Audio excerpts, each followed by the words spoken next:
Episode की शुरुआत तब होती है जब पार्थ परी की शादी में शामिल होने के लिए बिरानी हाउस पहुंचता है। जैसे ही वो अंदर आता है, मिहिर उसे तैयार होकर तुरंत हवन में बैठने के लिए कहता है। उसी समय तुलसी मिहिर से पूछती है कि क्या उसे पता था कि पार्थ आज घर आएगा। मिहिर मुस्कुराते हुए बताता है कि उसी ने पार्थ को बुलाया था।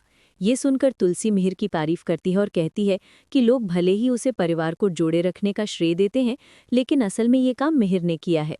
इतने में रणविजय अपने माता पिता के साथ हवन में शामिल होने पहुंचता है। मिहिर उनका स्वागत करता है। रणविजय की मां भावुक होकर परी को गले लगा लेती है।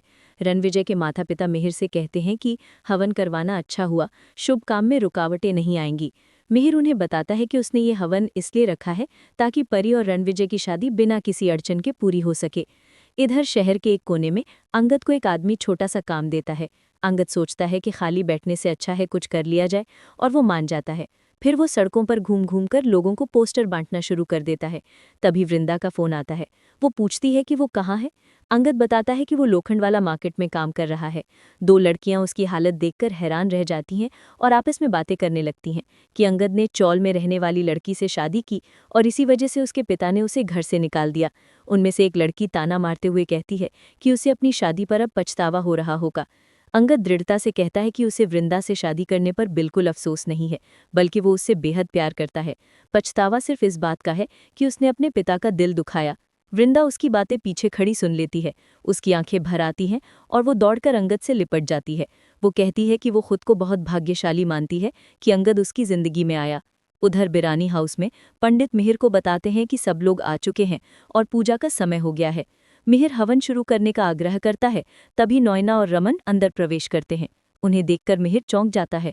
वो तुलसी से नाराज होकर पूछता है कि उसने नॉयना को क्यों बुलाया। तुलसी बताती है कि उसने नहीं बुलाया, बल्कि परी ने नॉयना को निमंत्रण दिया है। परी बताती है कि नॉयना भी परिवार का हिस्सा है, इसलिए उसे बुलाना सही समझा। नॉयना तुलसी को रमन से मिलवाती है और बताती है कि वो उसका होने वाला पति है। ये सुनकर मिहिर के चेहरे पर नाराजगी साफ झलकती है। परी नॉयना को अपने साथ ले जाती है और तुलसी मिहिर को समझाती है कि नॉयना की जिंदगी में नई शुरुआत हो रही है, इसलिए उसे खुश होना चाहिए। मिहिर मजबूरन मुस्कुरा देता है।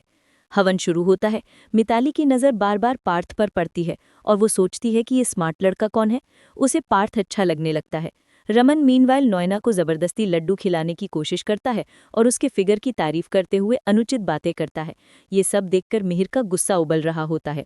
इसी दौरान अंगद की वीडियो कॉल ऋतिक को आती है। ऋतिक बताता है कि घर पर हवन इसलिए रखा गया है ताकि परी की शादी पर कोई संकट न आए। वृंदा भी ऋतिक से बात करती है और वो उसे वृंदा भाभी कहकर छेड़ता है। वे दोनों उससे मिलने आने का वादा करवाते हैं। इसके बाद अंगद रणविजय की सच्चाई को लेकर अपनी चिंता बताता है। ऋतिक उसे आश्वस्त करता है कि वो और तुलसी इस शादी को रोकने की पूरी कोशिश कर रही हैं। फिर ऋतिक बताता है कि रेस्टोरेंट वाली घटना के बाद पापा ने घर पर जमकर नाराजगी दिखाई और अंगद की खूब तारीफ की। भले ही वो गुस्से में रहते हैं, लेकिन बेटे से बहुत प्यार करते हैं। दूसरी तरफ अंगद और वृंदा मिर्चियां साफ करते हुए एक प्यारा सा पल साझा करते हैं।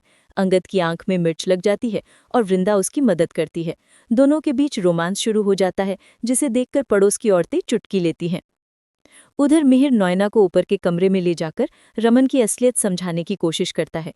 नॉयना पलटकर कहती है कि मिहिर ने ही उसे अपनाने से मना किया है, इसलिए अब उसे उसकी चिंता करने का अधिकार नहीं। बहस बढ़ जाती है। नॉयना दुखी होकर कहती है कि मिहिर ने उसे इस्तेमाल किया और अब अपराध बोध में पीछे हट रहा है। मिहिर कहता है कि उनके बीच जो हुआ वो गंदा नहीं था, बस प्यार नहीं था।